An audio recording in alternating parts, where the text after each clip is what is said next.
It was a bright sunny day in a small modern African town.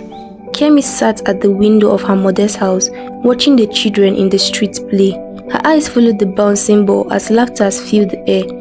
Kemi loved to play, but most of her time was spent indoors focusing on her studies. At just 6 years old, Kemi was known for her infectious smile and boundless energy. Her laughter was a constant melody in their modest apartment, a sweet distraction from the demands of life. Her mother, Funke, was a single parent who worked long hours as a graphic designer to provide for them. Despite her demanding job, Funke made sure to spend quality time with Kemi, often sharing stories and dreams as they sat by the kitchen table. Every evening, Funke would pick Kemi up from school and they would drive home together, sharing their day's experiences. The car rides were their sanctuary, a space where Kemi's radiant smile and Funke's comforting presence made the world seem a little better. Kemi's academic curiosity was boundless. When she showed an interest in mathematics, Funke decided to enroll her in a private math lesson to further nurture her talent. The prestigious tutor, Mr. Femi, was renowned in their school for his exceptional skills and approachable demeanor. The first few weeks of the lesson were joy-filled for Kemi. Mr. Femi's teaching style was engaging, and his encouragement made Kemi's eyes lit up with enthusiasm. Funke was relieved to see her daughter so happy and immersed in her studies. The lesson continued smoothly. Mr. Femi's home visits were marked as friendly banters and productive sessions. Kemi, in her colorful dress, always greeted him with a bright smile and a cheerful, "Hello, Mr. Femi." Funke, though often busy with work, occasionally peeked in to ensure the lesson was going smoothly. Seeing Kemi's joyful expression and Mr. Femi's encouraging nods assured her that everything was in order. Weeks into the lesson, Kemi noticed a shift in Mr. Femi's demeanor. His once friendly interactions began to feel uncomfortable. At first, everything seemed normal. Mr. Femi would sit Kemi down, go through her schoolwork, and give her extra assignments.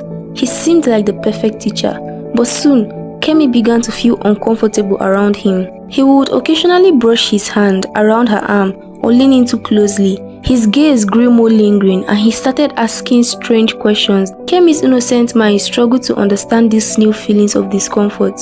She tried to push them aside, focusing on the lessons, but the changes were becoming increasingly hard to ignore. One evening, Mr. Femi's behavior took a troubling turn as he was explaining a new math concept. He reached over to adjust Kemi's posture, his hands lingering inappropriately on her shoulder. Kemi recoiled, a sense of dread filling her. "Mr. Femi, please don't," Kemi said, her voice trembling.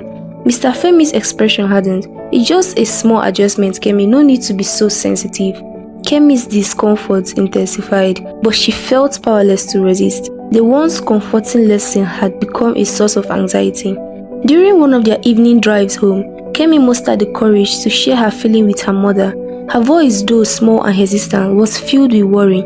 "Mommy, Mr. Femi, he's been acting strange. I don't like it."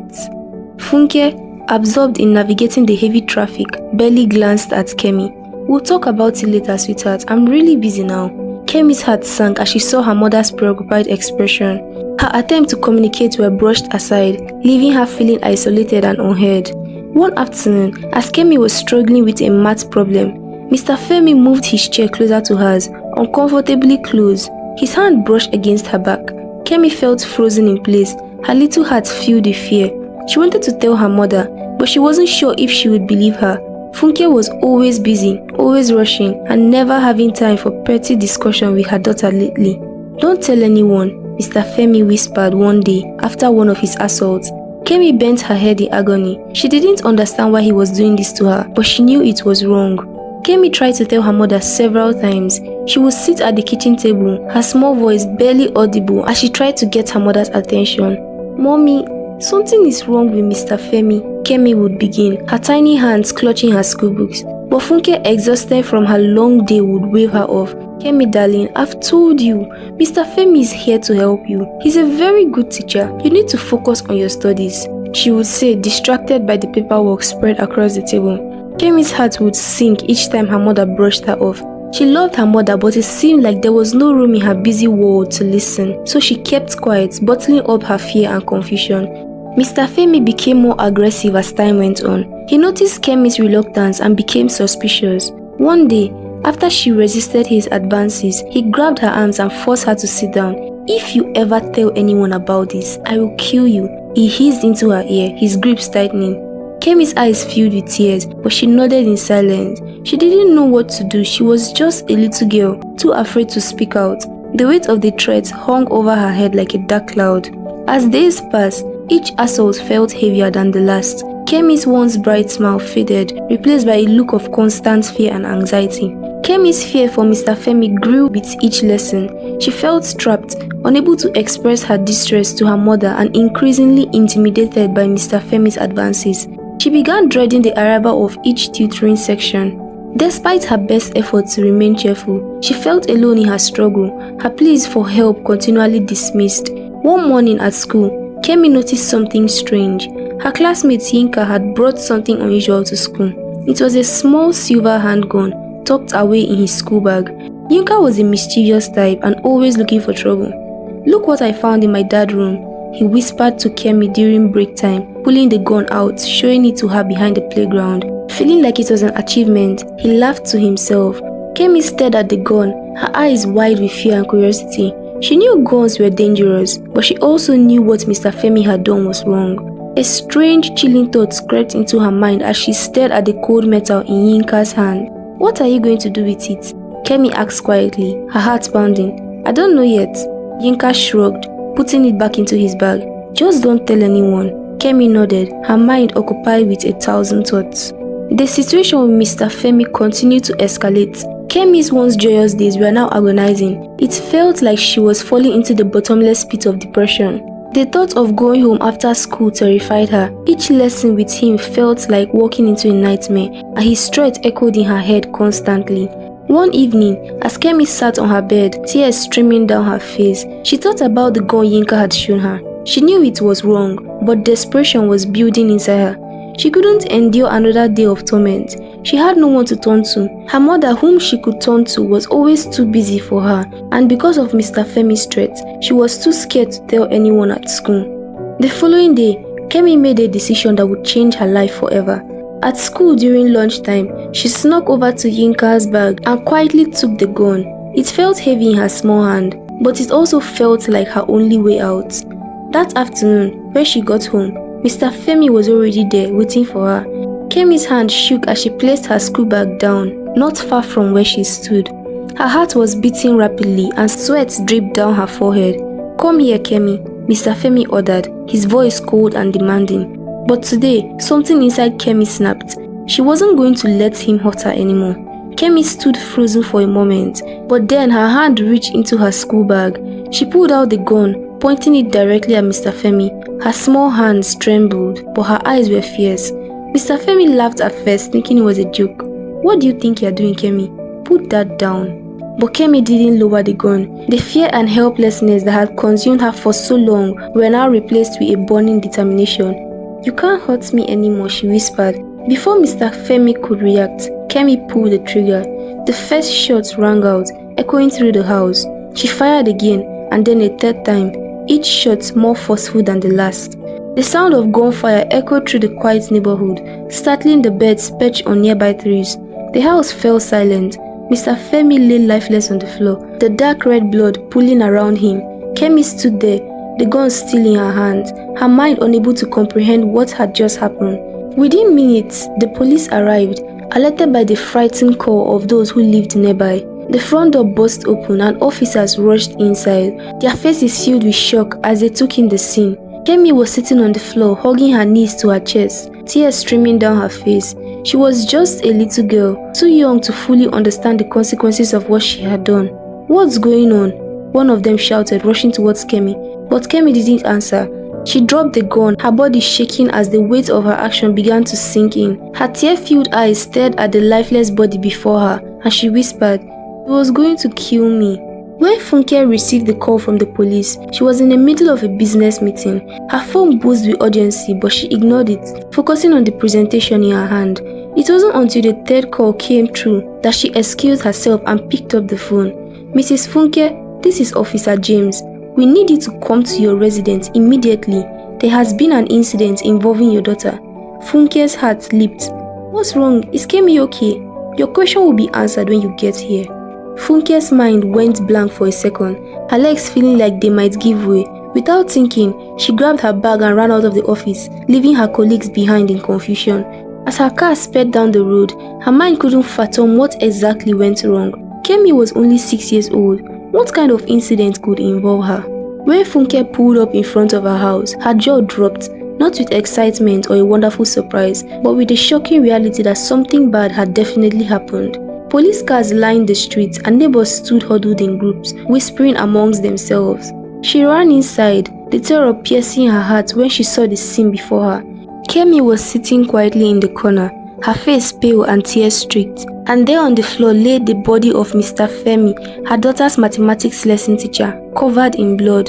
Funke collapsed to her knees, her hands shaking. "What happened?" she whispered, looking from the lifeless body to her daughter, who stared back with hollow eyes. The police officer led Kemi outside, gently guiding her to the squad car where she would be taken to the station for questioning. Funke watched, her mind spinning with disbelief. How could this have happened? How could her sweet little girl have shot someone? And why? Funke rushed after them, her voice trembling as she called out to her daughter, "Kemi, what's going on? Talk to me." But Kemi remained silent, her eyes fixed on the ground, her small frame trembling with the weight of everything that had just happened. Funke could see the fear in her daughter's eyes, but she didn't know how to reach her. The car door closed and the vehicle pulled away. Funke stood unmoving from the spot she was. The life she had worked so hard to build was unraveling before her eyes, and she had no idea how to stop it. Inside the interrogation room, Kemi sat across from Officer James, her tiny hands folded on her lap. She didn't look up, even as he spoke gently to her, trying to coax the story out of her. "Kemi, we need to understand what happened. Can you tell us why you had the gun?" For a moment, there was only silence. Kemi's gaze remained fixed on the floor. Then finally, she spoke in a quiet, trembling voice. "He was hurting me," she whispered. Officer James leaned forward, his heart aching for the little girl before him. "Who, Kemi? Who was hurting you?" "Mr. Femi. He did bad things to me. I tried to tell my mom, but she didn't believe me. He said if I told anyone, he would kill me." A cold wave of horror washed over the room as Kemi's words hung in the air. The officers exchanged glances, realizing that this was no ordinary case. The little girl hadn't just pulled the trigger in fear. She had been pushed to the edge by months of abuse. Back at the house, Funke was being questioned by another officer. Her mind was reeling as she tried to process everything. When was the last time Kemi mentioned anything unusual about her lesson with Mr. Femi? The officer asked. Funke racked her brain, trying to recall every conversation she had with her daughter in recent months. There had been moments when Kemi had tried to talk to her about her lesson, moments when she seemed nervous or upset, but Funke had always brushed it off, too focused on her work and her responsibilities. She said something was wrong once or twice, Funke admitted, her voice barely above a whisper. But I didn't take her seriously. I thought she was just being a kid. Her hands covered her face as she realized the gravity of her mistake.